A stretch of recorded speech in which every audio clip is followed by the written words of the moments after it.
All right. Let's go to Australia. The Socceroos. Down under. Shout out to Australia for also calling it soccer. Yeah. Big ups. Big ups to the Australians.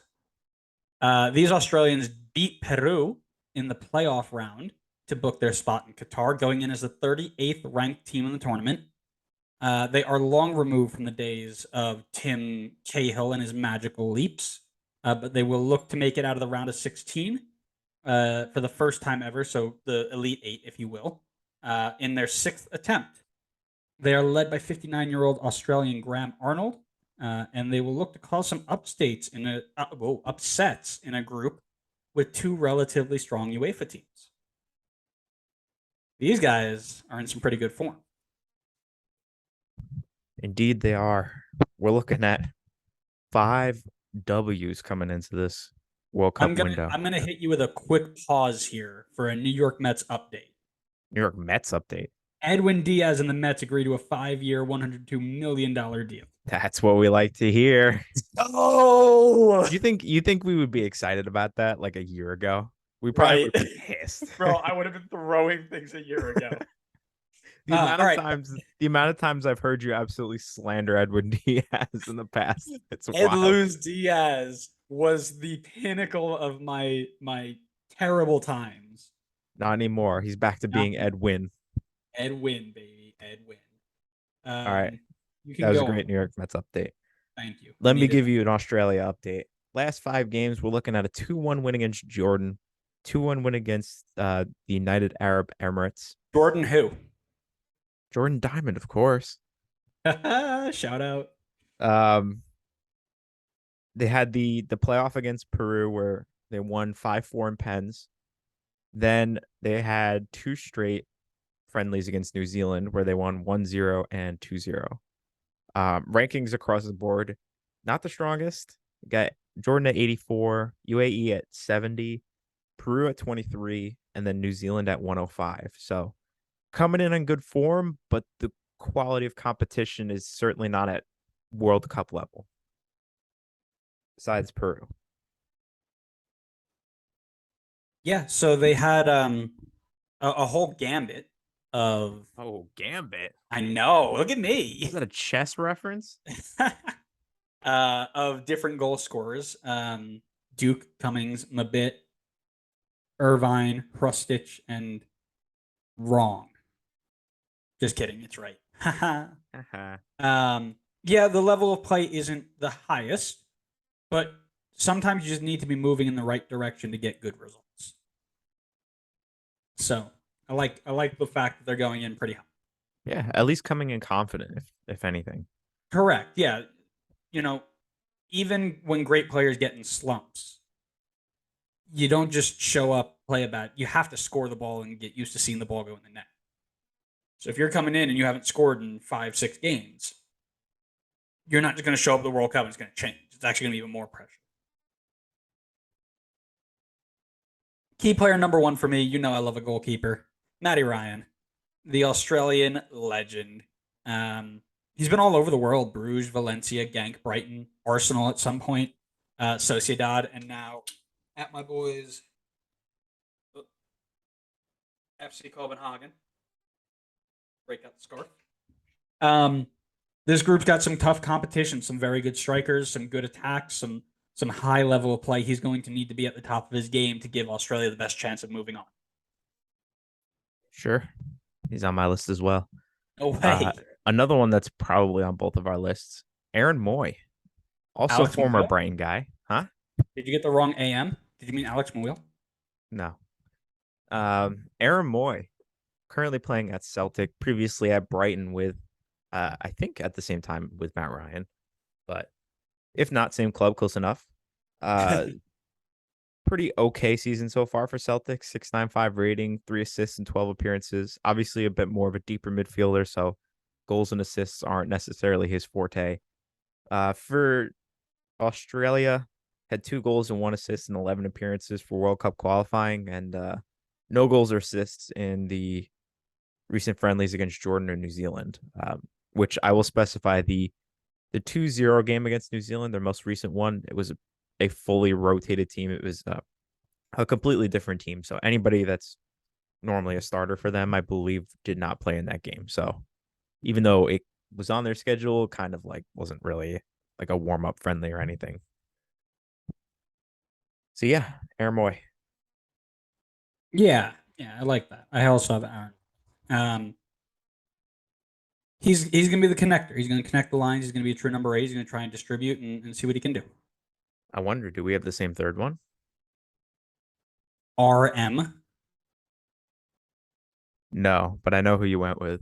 Yeah, Riley McGree, the Charlotte FC legend. He's at You know Charlotte? this. What? Come on. You have to know this story. I no, wait. You know this story. If you don't know this Was he story, the I'm guy that joined them but never played a game and then got transferred? correct for like $4 million. I didn't know that was him. Yeah. He's at So they Middlesbrough or something, right? yeah. So they bought his contract from oh gosh, Melbourne maybe. Aren't there two? Isn't there Melbourne and then Melbourne City? Whichever one I think is tied to. I'm sorry, Citigroup or Adelaide. non-Citigroup? Not no Adelaide. He Okay, played at okay. Melbourne. He played at Melbourne for Melbourne City for a while. But then he ended up at Adelaide. Adelaide sent him to Charlotte for 500K. He went on loan to Birmingham, lit it up, and then got sold to Middlesbrough for $4 million. Uh, um, yeah, so he was a Charlotte FC player for all of like 2 minutes, and he was going to be one of the most promising signings until they sold him.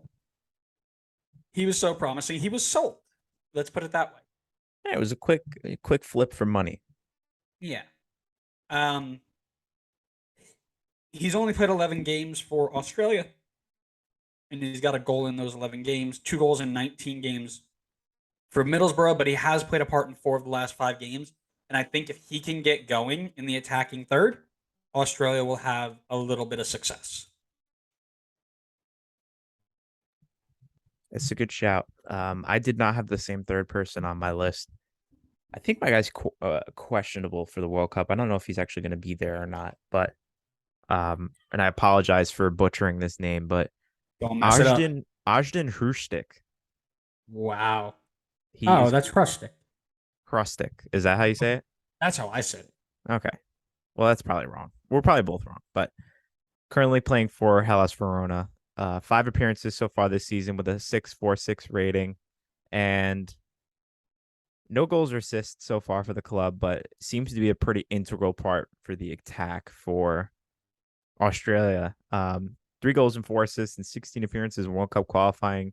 Nothing in the friendlies, but I think if he misses out on this World Cup, that's a big loss for Australia. He seems to be a really good creative attacker for them. So I think he's a top player for them. It seemed like when I was doing some research on it that a lot of other people were saying that as well. So seems to be a pretty key piece for Australia.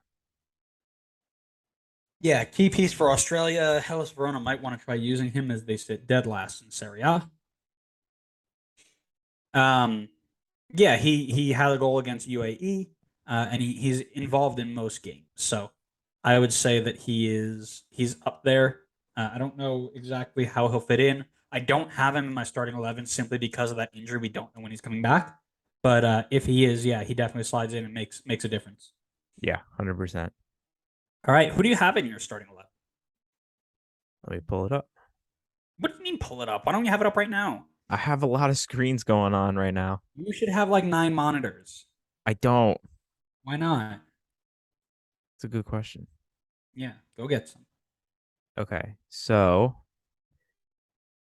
I've got them currently in a 4-3-3, but I think you could easily move this into like a 4-2-3-1. It seemed like they were kind of still looking to find a true like formation that works for them. Um, I just went with the formation they had in their most recent game against New Zealand. And I've got obviously Matt Ryan in goal.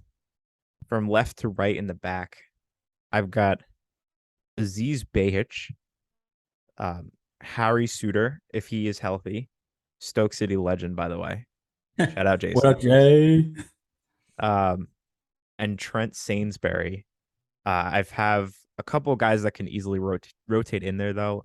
If Harry can't go, then I have Kai Rouse on there as well, and then of course, MLS legend Milos Degenek. Right back, I've got Fran Karacic. And then midfield, I've got Aaron Moy, Jackson Irvine, and then I've got True if he's healthy. If not, I have my Riley McGree in there. And then up top, I've got our Mabel. Um, I've got Boyle on the right side if he's healthy. And then up top, I went with Lecky.